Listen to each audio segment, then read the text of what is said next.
দুর্নীতি আর কেলেঙ্কারির চাদরে মোড়া তৃণমূলের ঝুলিতে এবার যুক্ত হলো এক চরম লজ্জাজনক ও ভয়ঙ্কর অধ্যায়। এবার আর স্রেফ টাকা চুরি বা চাকরি বিক্রি নয়, খোদ তৃণমূলের বিধায়কের কার্যালয় থেকে উদ্ধার হলো কন্ডোমের প্যাকেট, সরকারি ত্রাণের পাহাড় এবং রাজনৈতিক হিংসার এক কুৎসিত নীল নকশা সাদা থান কাপড়। আর এই ঘটনাকে কেন্দ্র করেই শনিবার দুপুরে রণক্ষেত্রের চেহারা নিল পূর্ব বর্ধমানের খণ্ডঘোষ। তৃণমূল বিধায়ক নবীন চন্দ্র বাগের বাড়ি ও কার্যালয় ঘিরে আছড়ে পড়ল উত্তেজিত জনতার ক্ষোভ। বিজেপি কর্মী সমর্থকদের পথ অবরোধ আর বিক্ষোভে উত্তাল খণ্ডঘোষ। পরিস্থিতি সামাল দিতে শেষে খণ্ডঘোষ থানার পুলিশকে ঘটনাস্থলে এসে উদ্ধার হওয়া সমস্ত কুকীর্তির প্রমাণ হেফাজতে নিতে হয়। খণ্ডঘোষের সাধারণ মানুষ যখন প্রাকৃতিক দুর্যোগে মাথার উপর ছাদ হারিয়েছেন, তখন সরকারি ত্রাণ চলে গেছে তৃণমূল বিধায়কের গোপন গুদামে। স্থানীয় বাসিন্দাদের অভিযোগ, আমফানের সময় যে সমস্ত ত্রিপল এবং সরকারি ত্রাণ সামগ্রী সাধারণ গরিব মানুষের পাওয়ার কথা ছিল, তা বিলি না করে গুদামে অবৈধভাবে মজুত করে রেখেছিলেন বিধায়ক নবীন বাগ। দুর্নীতি যে তৃণমূলের ডিএনএতে মিশে গেছে, এই ঘটনা আরও একবার তা প্রমাণ করল। কোটি কোটি টাকার আমফান দুর্নীতির পর এবার হাতে নাতে ধরা পড়ল ত্রাণের কাপড় ও ত্রিপল চুরির এই জীবন্ত দলিল। আক্রমণের ঝাঁজ আরও বাড়িয়ে বিজেপি নেতৃত্ব প্রশ্ন তুলেছে বিধায়কের নৈতিকতা নিয়ে। সাধারণ মানুষের অভাব অভিযোগ শোনার জায়গা নাকি গভীর রাতের প্রমোদ উদ্যান? বিধায়ক কার্যালয় থেকে বিপুল পরিমাণ কন্ডোমের প্যাকেট উদ্ধার হওয়া নিয়ে সরব হয়েছে গেরুয়া শিবির। এই আমাদের যে বিধায়ক নবীন চন্দ্র বাগ, ওনার বাড়িতে সাদা কাফন পাওয়া গেছে। ওইগুলো নাকি আমাদের যে বিজেপির কার্যকর্তারা ছিল, তাদেরকে হত্যা করার পর তাদের বৌদিকে ভাইপদিকে গিফট দেওয়া হতো। তাই এই যে কাফন পাওয়া গেছে, হ্যাঁ, এর জন্য পুলিশ প্রশাসনের কাছে আমাদের অনুরোধ যে ওকে অ্যারেস্ট করা হোক। ওকে যদি অ্যারেস্ট না করে আমাদের মতো মহিলাদের হাতে ছেড়ে দিক। যে বিধায়ক কার্যালয়ে সংলগ্ন কিছু গোডাউনে তিরপল এবং সাদা থান কাপড় এগুলো জমায়েত করা ছিল।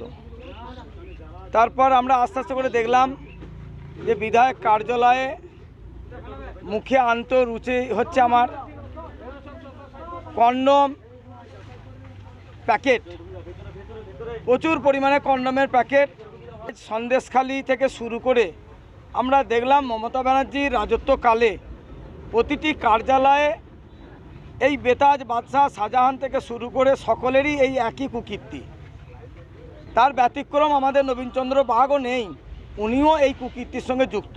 রাতে পিঠে বানাতেন, তার প্রমাণ আপনাদের চোখের সামনে আমরা তুলে ধরলাম। আমরা চাইছি এখন এমএলএ সাহেবের যা কুকীর্তি, তাতে করে ওনাকে সমাজের চোখে না রেখে ওনাকে আইনের চোখে রেখে যাতে কারাগারে বন্দি করে রাখা যায়।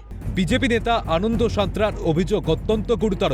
তার দাবি, এটি কেবল কাপড় নয়, এটি আসলে এক নারকীয় রাজনৈতিক হত্যাকাণ্ডের আগাম প্রস্তুতি। তৃণমূল এই সাদা থানগুলো জমিয়ে রেখেছিল যাতে নির্বাচনে তৃণমূল জিতলে বা শক্ত প্রতিরোধ করলে তাদের পুরুষ কর্মীদের খুন করা হবে। এরপর তাদের বিধবা স্ত্রীদের উপহার হিসাবে পাঠানোর জন্য এই কাফনের কাপড় মজুত করা হয়েছিল। করে আসছিলাম যে বিজেপির কার্যকর্তাদেরকে নির্বাচনে যদি বিজেপি হেরে যায় তাদেরকে হত্যা করার পরিকল্পনা হচ্ছে, তাদের লিস্ট তৈরি হচ্ছে। আজকে তার চাক্ষুষ প্রমাণ আমরা পেয়েছি। তৃণমূলের কার্যালয়গুলোতে এবং এই গোডাউনগুলোতে সাদা থান রাখা হয়েছে, অর্থাৎ বিজেপি যদি নির্বাচনে হেরে যেত আমাদেরকে হত্যা করা হতো, আমাদের বাড়িতে সাদা থান পাঠানো হতো। আজকে সেটা আমরা প্রশাসনের সামনে তুলে ধরেছি এবং আপনারা জানেন সাধারণ মানুষ এই ঘটনা এলাকায় জানাজানি হওয়ার পরে বিধায়কের বাড়ির সামনে এসে জমায়েত হয়। ওই গোডাউনগুলোকে খোলা হোক, পুলিশ প্রশাসন নিজে দাঁড়িয়ে থেকে এই গোডাউনগুলোকে খুলুক এবং সাধারণ মানুষকে দেখাক যে তাদের অধিকার কিভাবে এই বিধায়ক হরণ করেছে, সেটা আজকে সাধারণ। শনিবার দুপুরে এই ঘটনায় খণ্ডঘোষের রাজনৈতিক পারদ এক ধাক্কায় তুঙ্গে চড়েছে। খণ্ডঘোষের এই ঘটনা স্রেফ একটি রাজনৈতিক তরজা নয়, বরং তৃণমূলের চরম ঔদ্ধত্যের এক জীবন্ত দলিল। একদিকে গরিবের হকে ত্রাণের চাল, ত্রিপল চুরি, আর অন্যদিকে কন্ডম ও সাদা থান, এর মতো কুরুচিকর ও ভয়ঙ্কর সামগ্রী উদ্ধার প্রমাণ করে যে ক্ষমতার অহংকারে ঠিক কতটা নিচে নেমেছিল তৃণমূল নেতারা। খণ্ডঘোষ থেকে রাজেশ খানের রিপোর্ট, ক্যালকাটা নিউজ।